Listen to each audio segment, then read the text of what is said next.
University Liberal Club Sunday Sessions podcast, live from the Facebook main page. My name is Andrew Kremen, and I'm joined this week with Lachlan Burke. Evening, good to be with you, Andrew. It's good to have you on. Boris Johnson is out. At a time when Russia is invading Ukraine, US could potentially enter a recession, and China has its sights in Taiwan, Boris Johnson has stepped down as Prime Minister amidst a number of scandals. To discuss this, we're speaking with Paul Collits, a contributor to The Spectator Australia and The Quadrant. Paul, good afternoon. Good afternoon, Andrew. Nice to be here. And good afternoon, Lachlan. No, thank you. It's good to have you on. As always, if you have any questions for Paul Collits, you can post them in the comments section, and we'll try and get to as many of them within the hour as we can.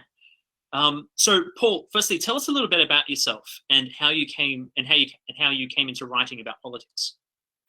Well, I'm an old, very old, perhaps, political scientist from ANU days in the 1970s, and I did an undergrad and a master's in political science, and then taught politics at UNE, University of New England. Right. So that was my sort of first early academic career, and so I've had that ongoing interest in politics. I worked briefly in politics in the mid-80s. I spent some time with then Liberal Senator Warwick Parer, who was a Queensland senator and for a couple of years a minister in the Howard government. Then I sort of did some time in public service and industry and a few other things. Mid-career, I got very interested in economic development, rural development, regional development, regionalism, and that's quite closely all tied up with politics and political science. So I did a PhD in geography and planning, which took me in some different directions, and worked for about 25 years in economic development. I got back into political writing it was about 2017 with the good graces of Roger Franklin, who's the editor of Quadrant Online, and Keith Winchuttle, who's the editor of Quadrant, the magazine. So I've written quite a bunch of stuff. I was living in New Zealand at the time in 2017, but still following Australian politics pretty closely. And there's just too much to be worried about, too much to write about almost, with the state of the world, the state of conservative politics, COVID, defanging of traditional institutions, threats to institutions like the churches and so on from all sorts of sources. And I guess I'm also very disappointed in the quality and the priorities of the mainstream media in Australia.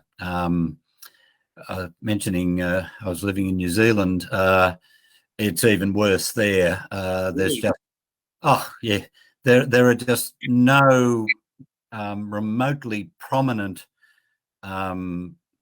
beachheads for, let's call it centre-right for want of a better word, dissident voices that aren't left-wing dissident voices.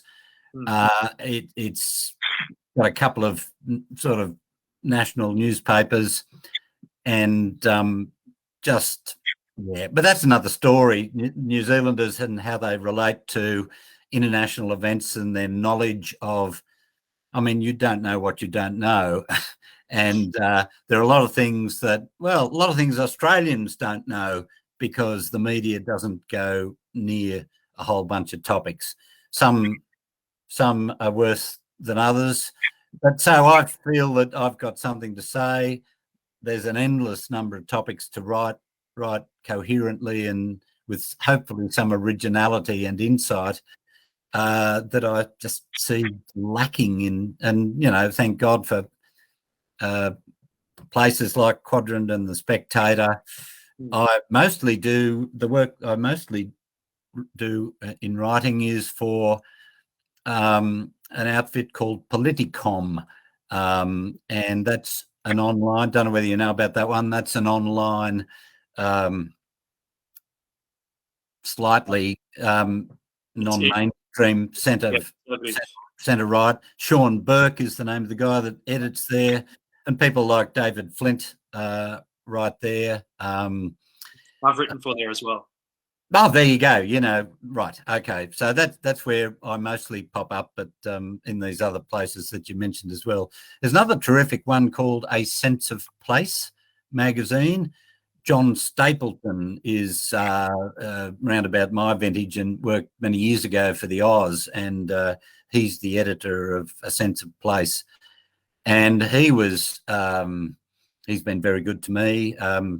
The other one I want to mention too, not just because it's where I get published, but The Conservative Woman, which is a British online journal, and very, very prolific, very productive, started by Kathy Gingell mainly, and Laura Perrins, two feisty Brit ladies who are conservative in the true sense of the term, and utterly disillusioned with management of the COVID state by Boris's government, and pretty much disillusioned with every other damn thing that he's done and not done as well, excepting Brexit probably. But they're now called the acronym for the Conservative Woman. So what's that? TCW, Defending Freedom.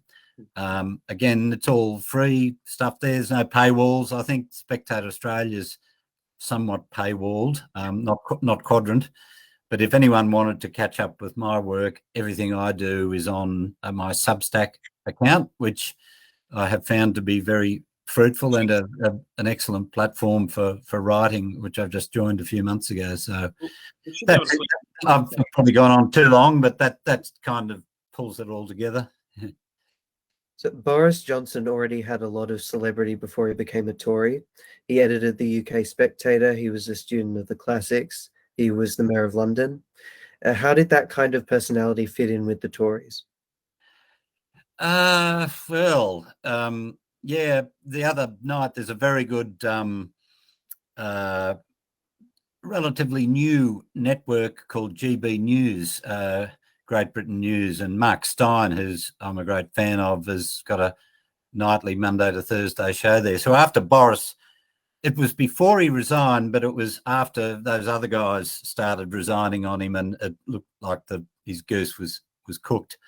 And one of his first guests, Stein's first guests on GB News for his show was, he had some great people. John O'Sullivan, who's was one of Margaret Thatcher's key advisors, and has been involved in the National Review, the sort of establishment conservative journal in the USA.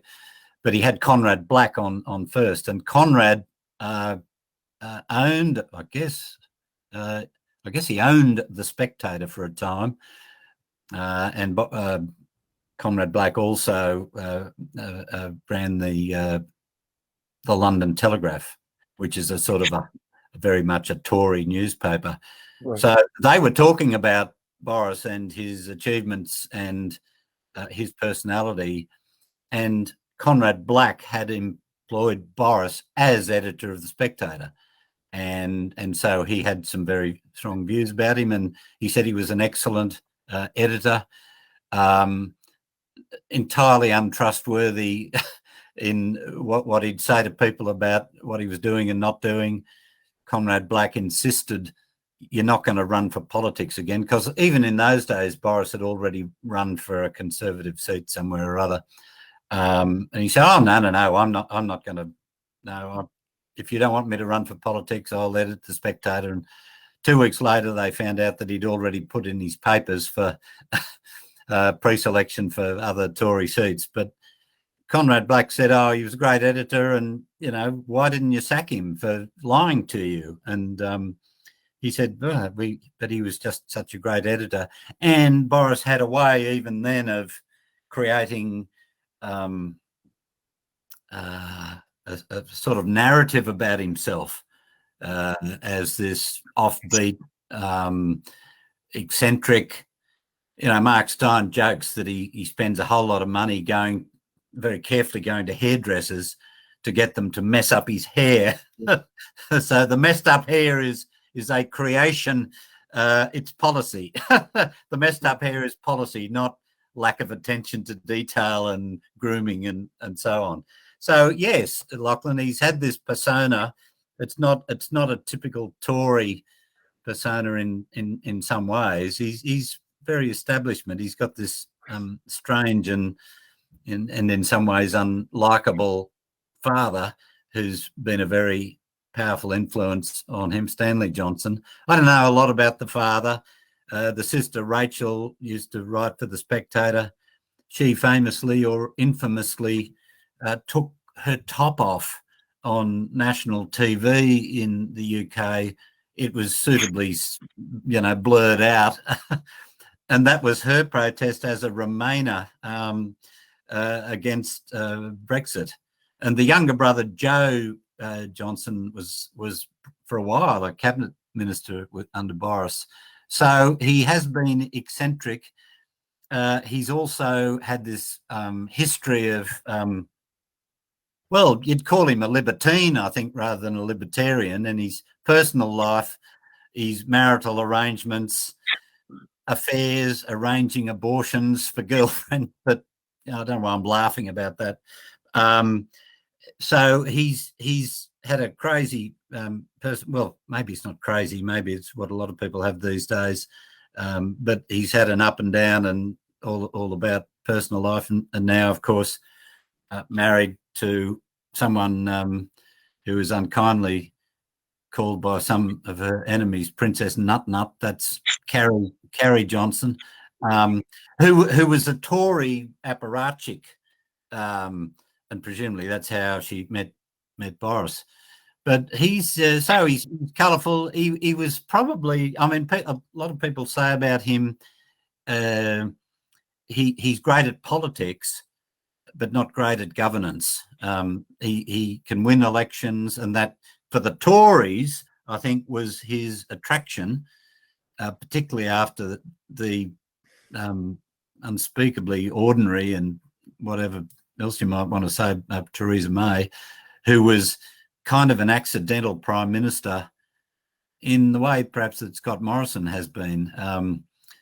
Boris, like Turnbull, has been telling people since the year dot that he was going to be prime minister. Mark Stein had a story about how he waltzed in one day to the Spectator office and said, I'm going to be prime minister. And I think they all sort of burst into hysterical laughter and had to pick themselves up off the floor. But after he came in, after, Red Ken Livingstone into the job he would have been a natural, I think, at that Mayor of London job. And because there wasn't that much governance to do, and they had structures and people and good public servants and so on to do.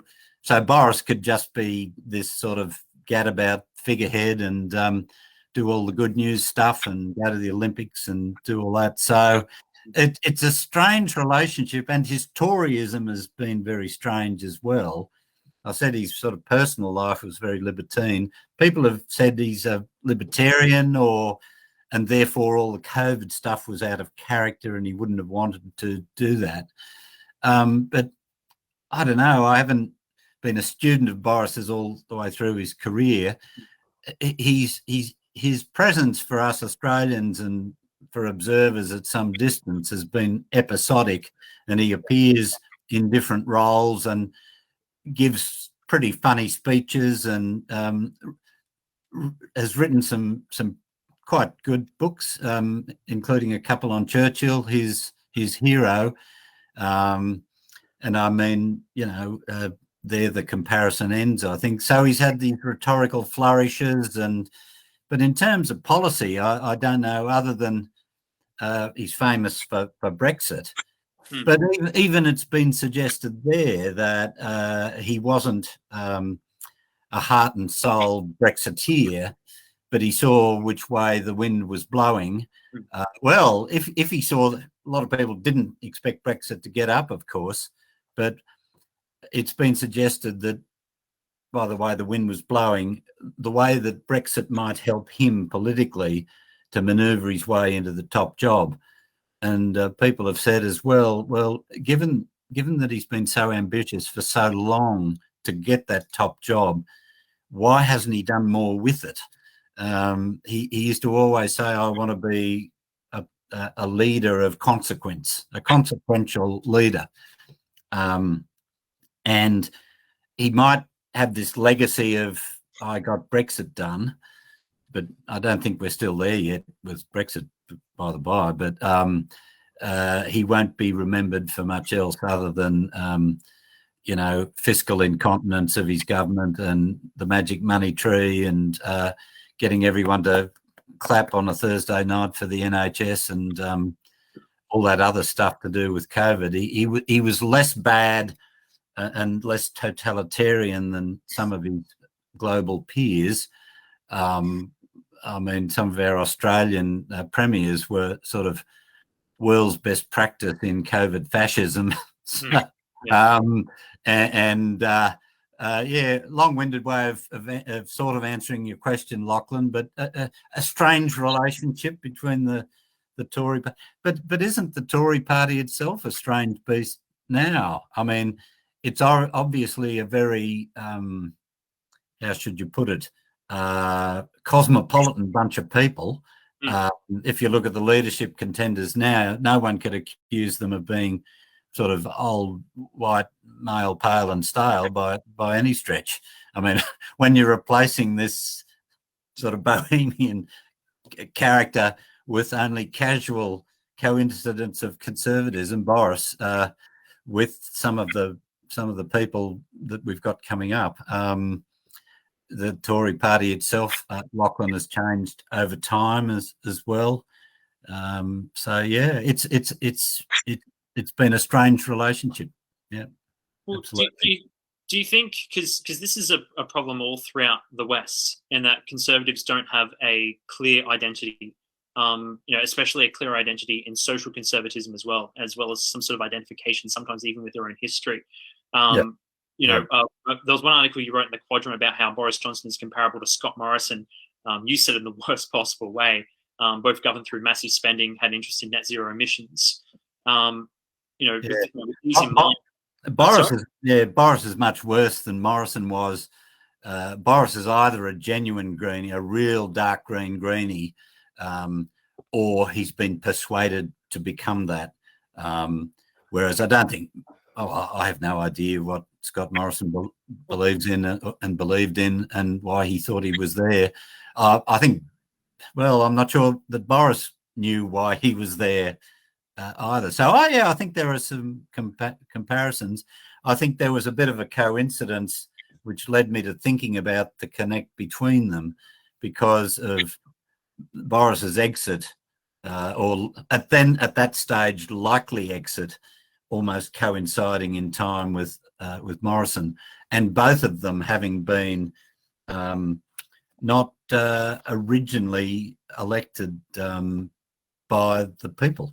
I'm just working on a piece at the moment, which will probably come out somewhere in the next few days, about how voters, if you look at jurisdictions in Australia, including federally and say New South Wales, and certainly the UK, it's astonishing how many leaders are now getting replaced mid-term and not by the voters. A couple of cases, extreme cases of this, were politicians who were never elected and never kicked out by the voters. Bob Carr was one. The Foreign Minister, Bob Carr, was a casual vacancy replacement for someone they were wanting to get rid of.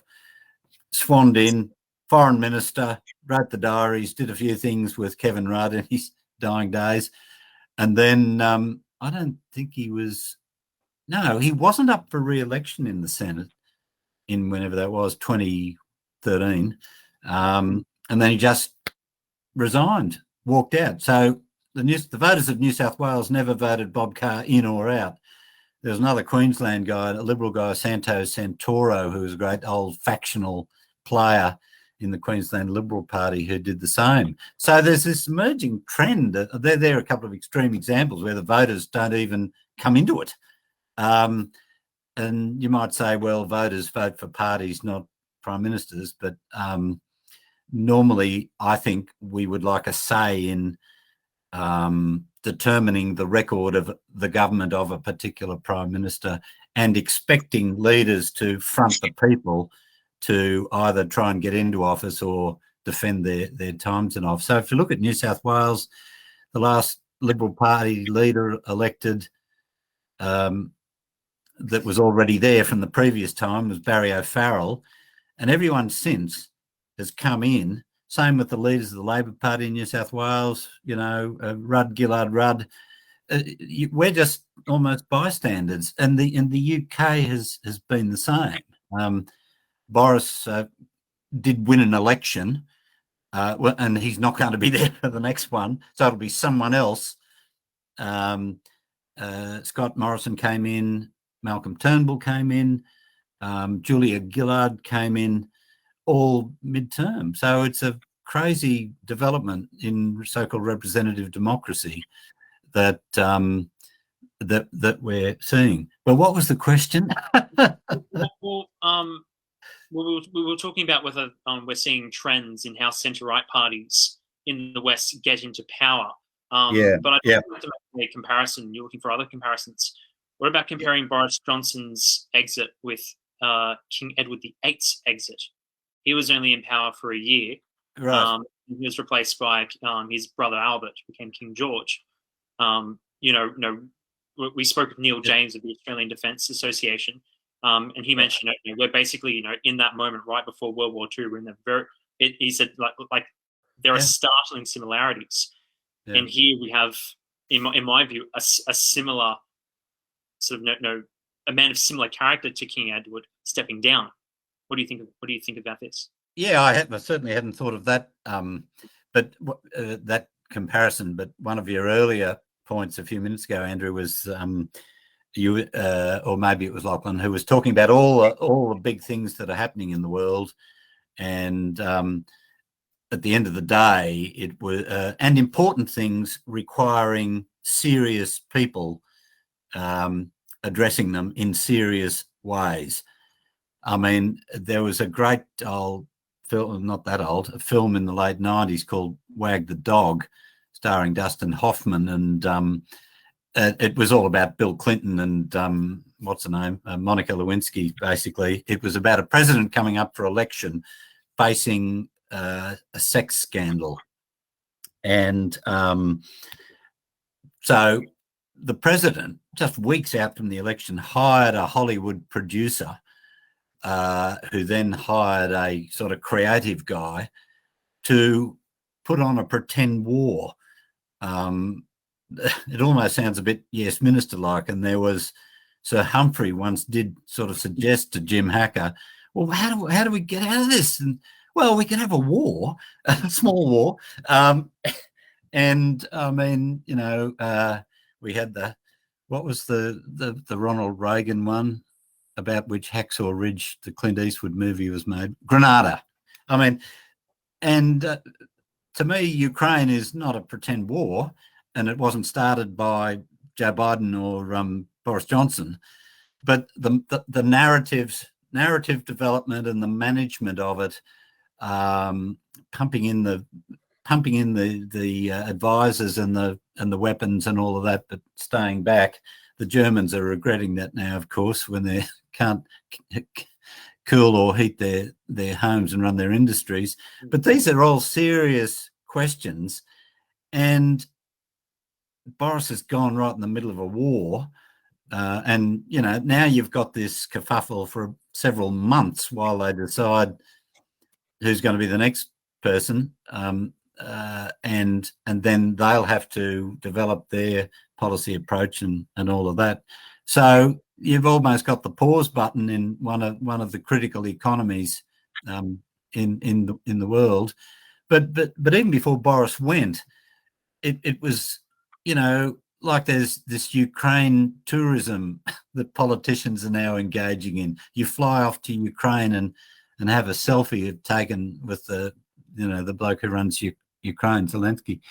And we, this could be I don't think it will be, but it could be a nuclear war. I mean, the two superpowers, or the two former superpowers, still have all those weapons. We've got famines, we've got massive inflation, we've got global recession being predicted. These are extraordinary times. I mean, we've had 2 years of lunatic extraordinary times in which a whole bunch of things were rolled out that no one ever considered.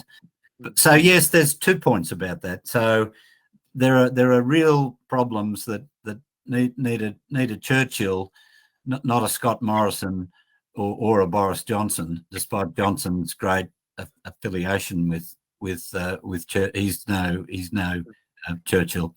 And well, there are no Churchills. There are no Churchills coming down the pipeline, as far as I can see, particularly among the likely front runners for the new Tory leadership. But you've got, clowns. Biden, whatever his dementia status, is a clown, and Trudeau is a clown.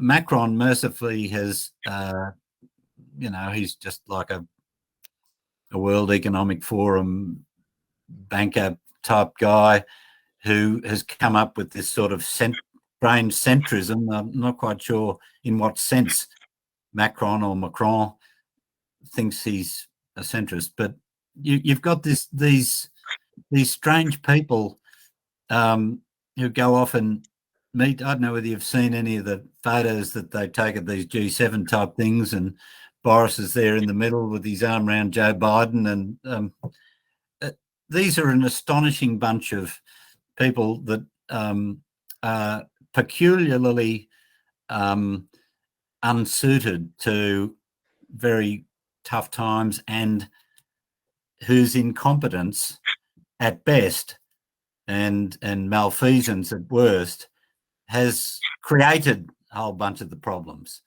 I don't know, like in cricket, we had globally all these great all-rounders in the 80s, just all playing at the same time. You see Queensland's fantastic rugby league side for about a decade until they still keep winning, of course, but this great bunch of champions all together. And you think about some of the leaders, the 80s meltdown of the Soviet Union and the dying days of the Cold War. You had Thatcher and Reagan and Pope John Paul, who's mentioned often in dispatches in that context, and Gorbachev on the other side, who was a serious man and dealt seriously with big issues. But you just scan across the G7 at the moment with or without Boris, and these are, we were talking before the program about AUKUS and the new pact with the USA, and one thing, and the UK and Australia, a new security pact, and with the nuclear submarines and all the rest of it. And Scott Morrison described Biden and Johnson as great friends of freedom. Okay. And this is after, you can't even get into the United States unless you've had the jab. Except from the South. Except from the South. Well, yeah, but it's a federal decision who can come into the States. There's a guy called Mike Yeadon, who's I think he's a terrific guy. He's a former director of research and vice president at Pfizer, so he knows his stuff, an immunologist and all the rest of it. He had enough. I think he had a few threats for being a COVID dissident and a commentator, and typically described as a conspiracy theorist and whack job and all that. But an immensely credentialed and sensible guy. He now lives in Florida, and he left the UK and he flew to Mexico, him and his wife, and then they got someone who may or may not have been of shady reputation to drive them across the border to Arizona, and they sort of squeezed through and got in, and then he plane hopped over to. But anyway, these people are not friends of freedom. And I think they're almost incoherently friends of Australia. I mean, I know we've got our historical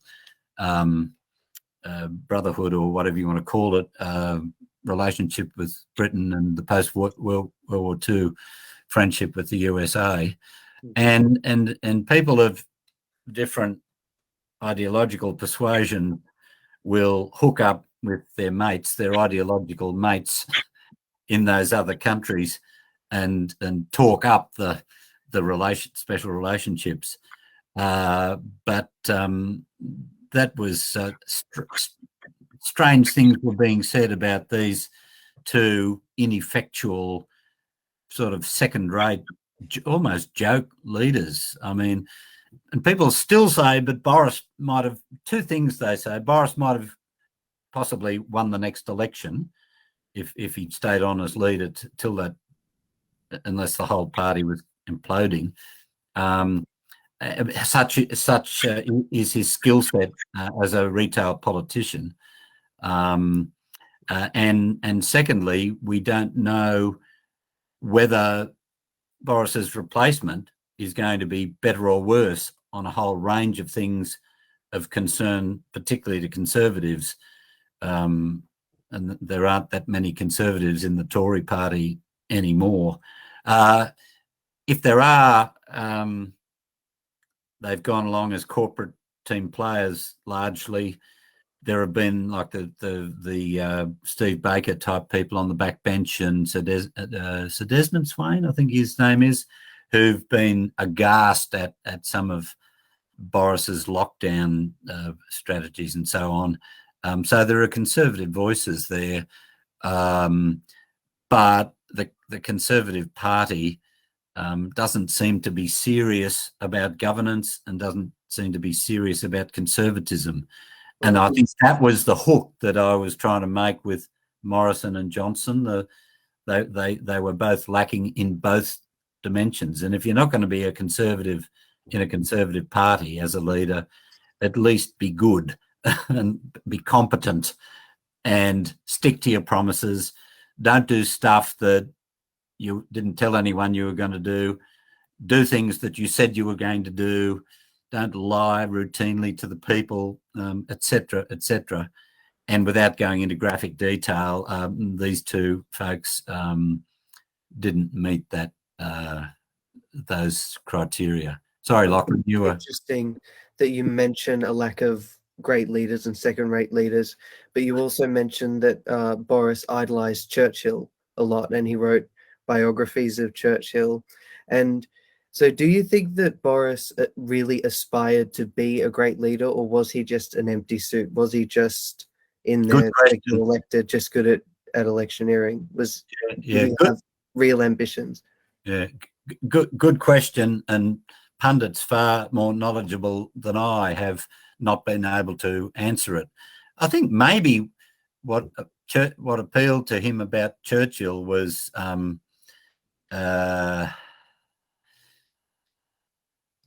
his, well, at a superficial level, his leadership and his insistence on Britain fighting to win.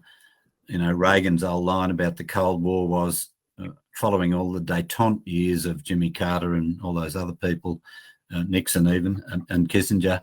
Well, my view of the Cold War is that we win and they lose. And we're not going to just try and get on with them, which is very Churchillian sort of language. So I think that Boris's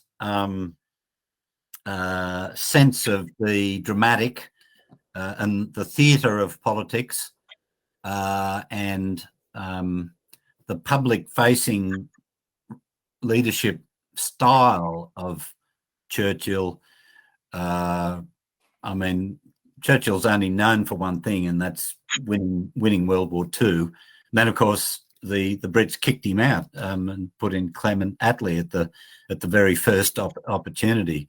And isn't that is a parallel actually, that even someone like Churchill outlived his usefulness as a leader for the Brits by defeating Hitler and smashing the Germans. And then we'll get the other guy in to make sure we get rid of all the post-war rationing ASAP, and maybe Boris, having got Brexit to where it is, whatever that is, but he certainly has got it further down the track than his predecessor would have remotely been able to do.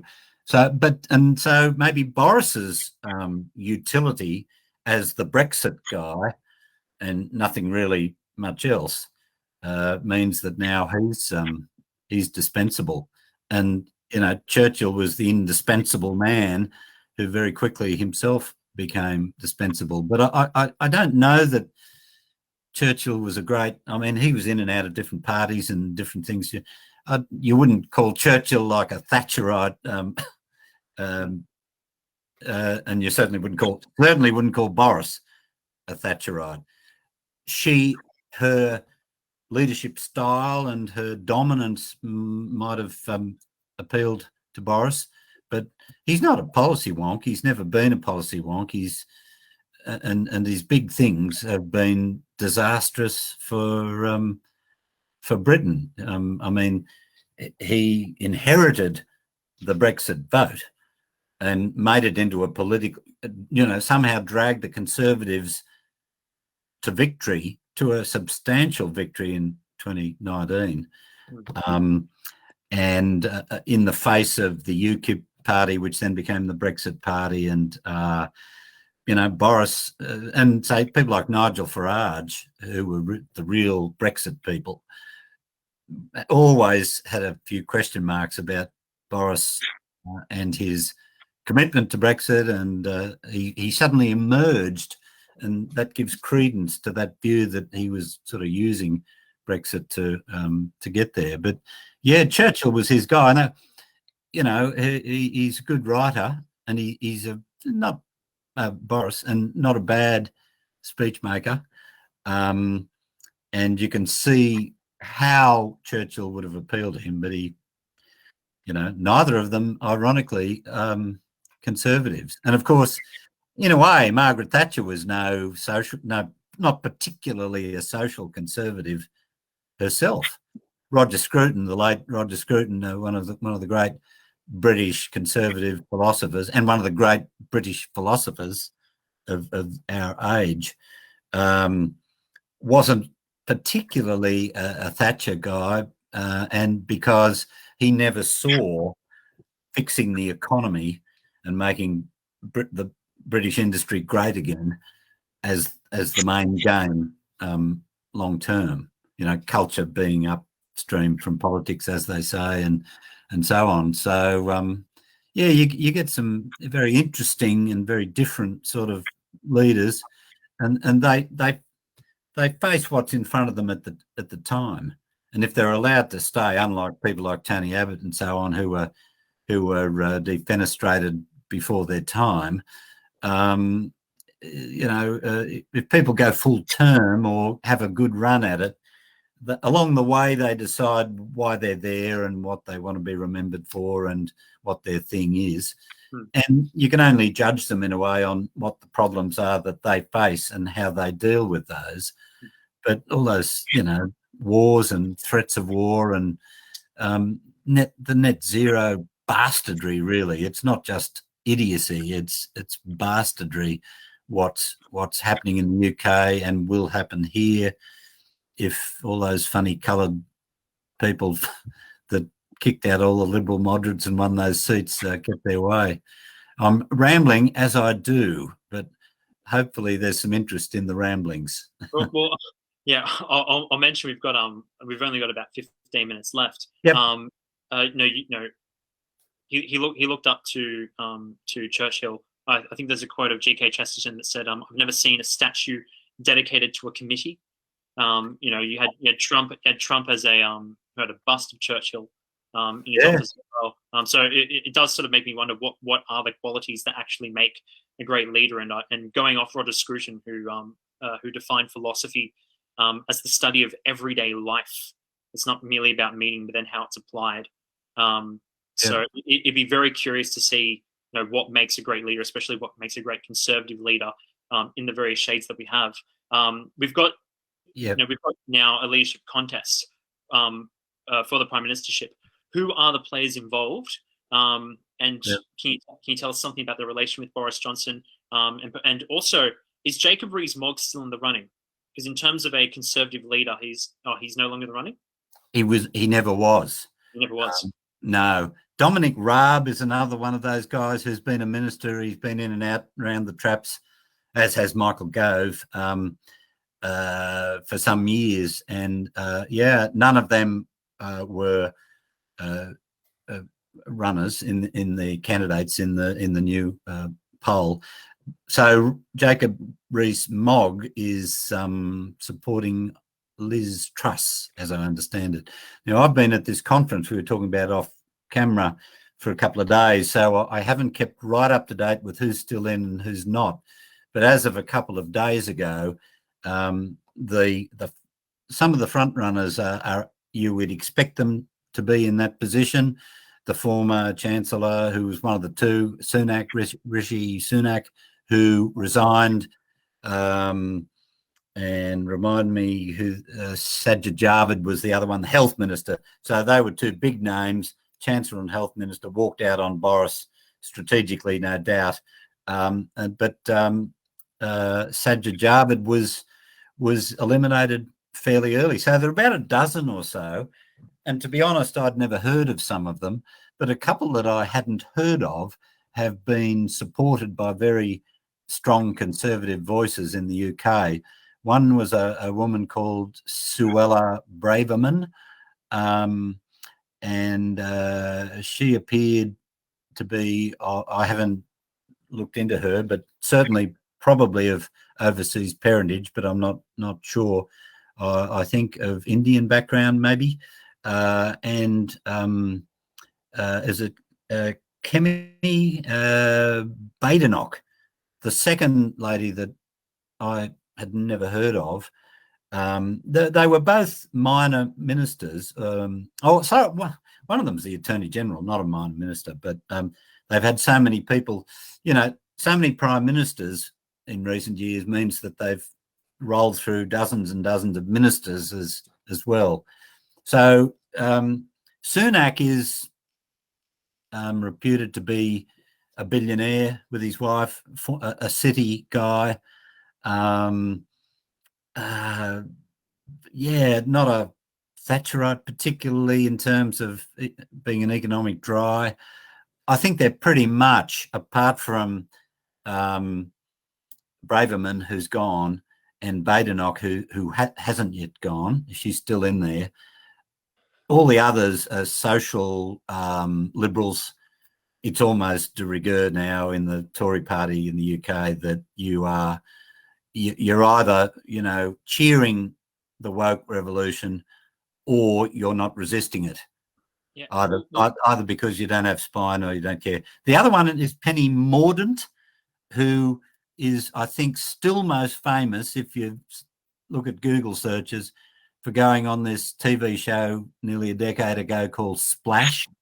Very attractive woman, and appeared in her swimmers and then got coached by some great diving guy and then bounced off a diving platform, and people still kind of remember her for that. She's as woke as they come. She has been one of these types that doesn't want to define woman and that kind of thing. Right.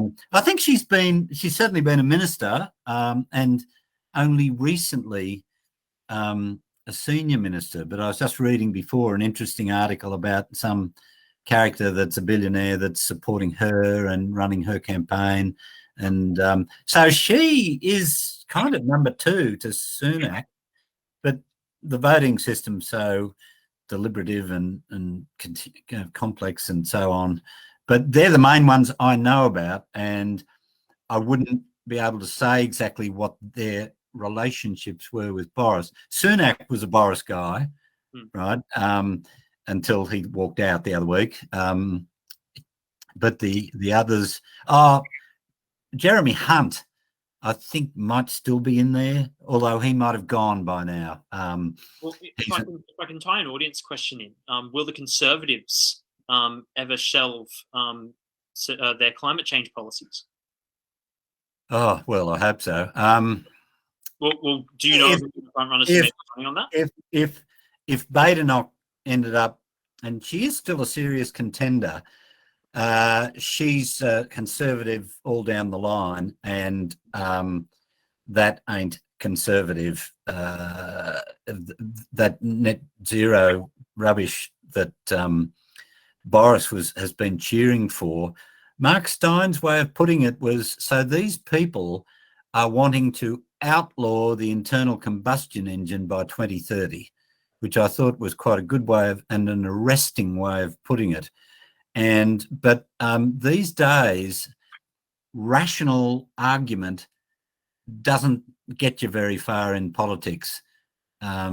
Really, that's been one of the most depressing trends that I've observed in certainly my adult lifetime, that winning all the arguments like climate skeptics typically do all the way down the line almost doesn't make any difference to outcomes, political outcomes, because, you know, it's what you feel, what the voters, what we empathise with, what we identify with, and feel good stuff seems to trump.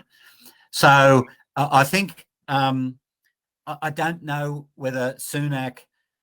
I suspect that Penny Mordaunt would be green and dark blue like Boris. You know, we vote blue, go green, and David Cameron was the one who started all that off. I'm not hopeful unless there's a turn up for the books. But the way the Conservatives, what do you think the significance of Partygate was, and why do you think that Boris was able to ride the scandal for as long as he did? Yeah, I think the really annoying thing for, let's call me and them, COVID skeptics or lockdown skeptics, whatever, anti-vaxxer nuts, you name it, what we are, but or anti-vaccine mandates. The thing that would have annoyed those people most about Partygate was not that they were hypocrites breaking their own rules. That annoyed a lot of people. But for people who hated the lockdowns, it was the fact that showed that they didn't believe in their own rules. And that has been shown in Australia and UK and any number of places all the way along the line. The BS that has been said over that, over those issues is just the level of it, and the brazenness of it has been astonishing. But so why did he survive it? Well, I don't think the Tories were quite yet ready to get rid of him. And if you take the view that this isn't all about, what's the name of the guy that triggered the latest thing, the man who was feeling up other men in the Carlton Club, what's the name of the guy? I've forgotten it. The thing that actually triggered the final thing, that was, and you might say, well, that was about, did Boris lie about what he knew? But, you know, Boris is a liar. Everyone, when the Tories signed up for him, they knew that, going back all the way to Conrad Black and the Spectator episode. So it was, you know, the kid's book, Who Sank the Boat? All the big animals got in the boat and finally it was a tiny little mouse. Or, you know, what was the last straw? Who sank the boat? Yeah, it was this bloke who was a sub-whip or something who'd been caught, you know, Pincher. I remembered the name because of Boris's line, Pincher by name, Pincher by nature. And so Boris sharing that joke with whoever he shared it with years ago suggested, it might have been Gove or someone like that, that he kind of knew all about Pincher and just, well, whatever. So, yeah, Partygate wasn't a hanging offence, but probably should have been, but not for the reasons that a lot of people were taking to him over. The real reason was that they foisted those idiot lockdowns, nasty and dangerous and unproductive, and all the other things you'd say about lockdowns. They put those on us. I'm personally surprised that so many MPs could still, at the time, have had kept their support for the government, given that they were aware of these parties, and the rest of the country couldn't have their own.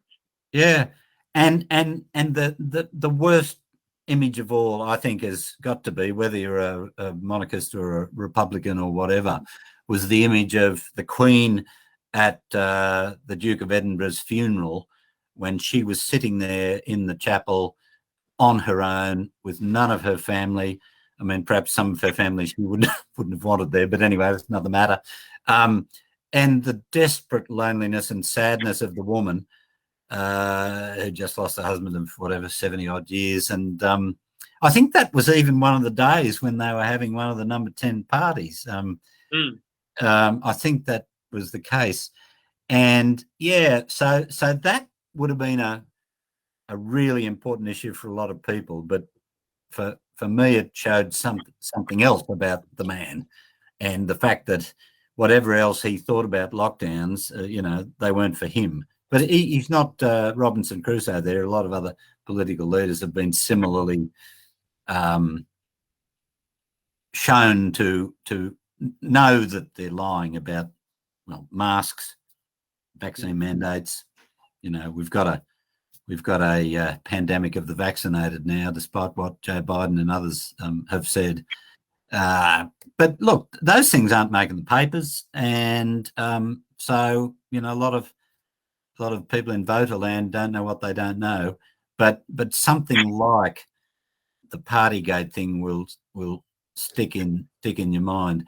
Something like Pork Barilaro and the New York job will stick in the mind of New South Wales voters next March, and not anything that was in Matt Keane's budget of the same week. So Partygate didn't finish him off, and this Pincher guy did. But the people that matter in the Conservative Party decided that the likelihood of him somehow going to the next election and getting us over the line next time aren't as great as if we cut him now.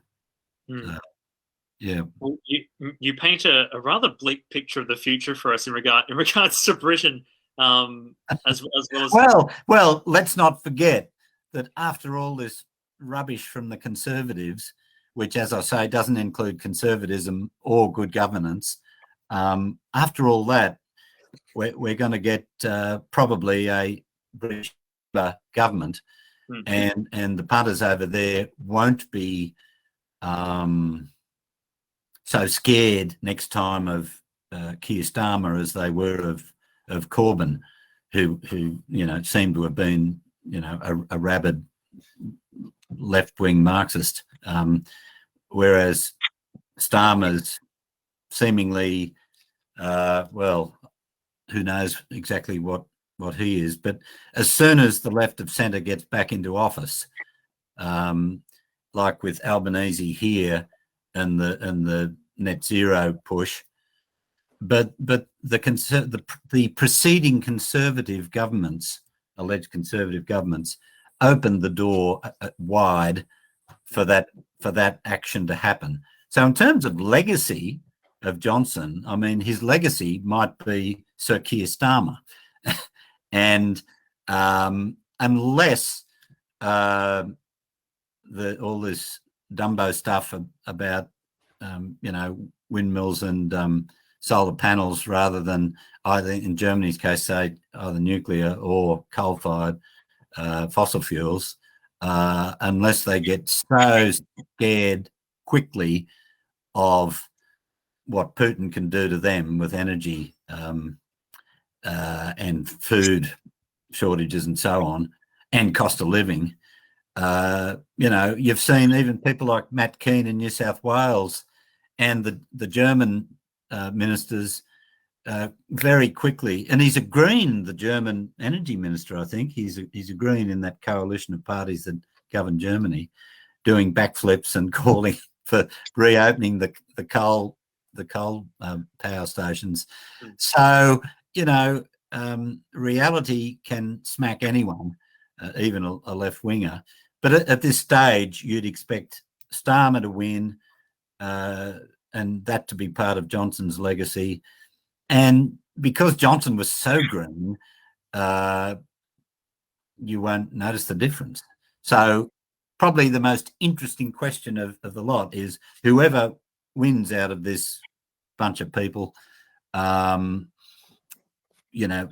the key question. What are they going to do about net zero, and how will they how will they manage that narrative of walking back from something, which may not be impossible, of course, because one of the astonishing things in 2022 Australian politics has been the sheer gall of the walking back of governments from severe COVID measures, even though COVID cases, hospitalisations and deaths are just as high now, if not higher, than they were at the time when all the totalitarian measures were being visited upon us.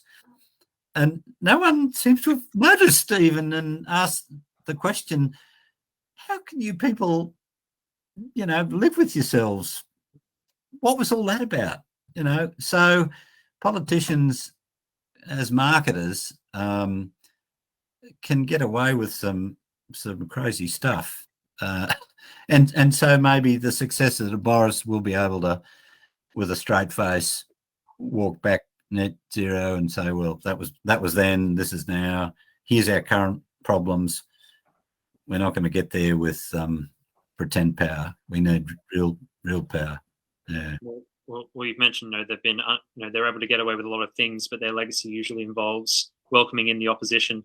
Tony Abbott, I believe he said that the worst prime minister that we've ever had was Billy McMahon. As opposed to anyone in Labor, and possibly because Labor got in straight afterwards. I have to take issue with that, and I certainly didn't say with McMahon, but that's probably outside our brief today. And just very quickly, I did a piece in Quadrant a few years ago. It was a book review of, finally someone got around to writing a biography of Billy.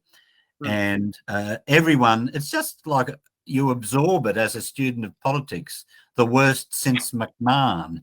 And so my article on that went into a whole lot of things like, well, how do you judge good and bad prime ministers? And on all sorts of things, McMahon was certainly nowhere near the worst. I mean, he was only there for a couple of years. Gough Whitlam just struggled into office. He didn't lose in a landslide. He saved the furniture. He was an okay economic manager. Unemployment was 1% and a bit, da-da-da-da-da. And after 23 years, there was build-up from, all the days post-Menzies going through Gorton and so on. But Gough, the Whitlam revolution, he struggled in and won by about 4 or 5 seats or something. But anyway, that's another topic. But and I certainly don't think Tony Abbott was the worst.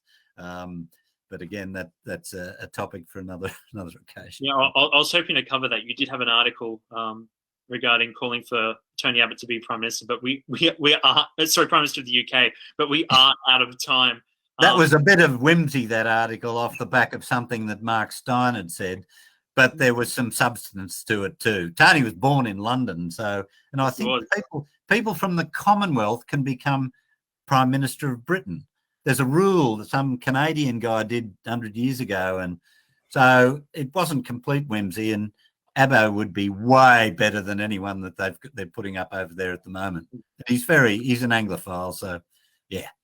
But I thought we'd possibly sell them Justin Langer as their next cricket coach as well and have a 2-for-1 deal, but they seem to be going okay under the Kiwi blokes, so they don't need Justin Langer.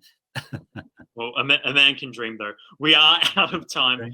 all Man. Collits are contributing to the Spectator Australia and the Quadrant, and we've put up your Substack in the comments section. Beautiful. That's that. Okay, that's where everything goes that I write. So all good. Well, thank you for joining us on Sunday Session. Thank you, Andrew. Thank you, Lachlan. Thank you. This has been a Macquarie University Liberal Club production. My name is Andrew Cummins, and I've been joined with Lachlan Burke. We will see you next week. Goodbye.